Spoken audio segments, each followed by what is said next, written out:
Jorge est catador, un trieur d'ordures dans l'immense décharge de Gramacho près de Rio. Depuis 6 ans, 8 heures par jour et sous un soleil de plomb, il tente de récupérer le maximum de déchets recyclables. Sans formation, ce père de famille dit n'avoir pas eu le choix. C'est très fatigant, ce travail nous ruine la santé avec toute la poussière et les odeurs. Quand je rentre chez moi, j'ai juste le temps de prendre une douche, de dîner, je vais au lit et je recommence le lendemain.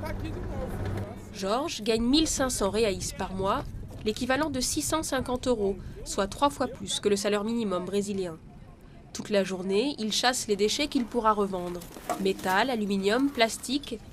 Et ce n'est pas ce qui manque. Toutes les ordures de Rio atterrissent ici, déchargées 24 heures sur 24 par des centaines de camions. L'activité des catadores est illégale, mais la société de nettoyage ne les a jamais empêchés d'entrer sur la décharge.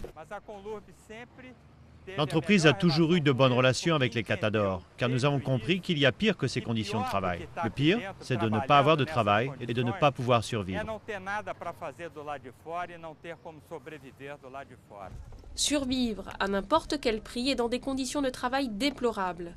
Aujourd'hui, les catadores sont tellement nombreux, 8000 au total, que leur travail s'est institutionnalisé. Certains ont même monté des coopératives. C'est là qu'on travaille, on va faire un tour, on a une assurance avec une sécurité sociale. Si on a un accident de travail, on est protégé. Mais la décharge va fermer à la fin de l'année, car le terrain s'effondre et menace de polluer la baie de Rio.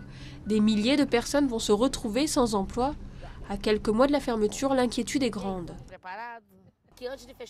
Avant de fermer, ils doivent nous donner une solution. Comment est-ce qu'on va faire pour nourrir nos enfants? Comment on va continuer à faire vivre notre famille? Avant la fermeture de la décharge, les catadores ont pourtant réussi à attirer l'attention sur leurs conditions de vie. Un artiste brésilien a passé 3 ans avec eux et leur a consacré un film, récemment nommé aux Oscars dans la catégorie du meilleur documentaire 2011.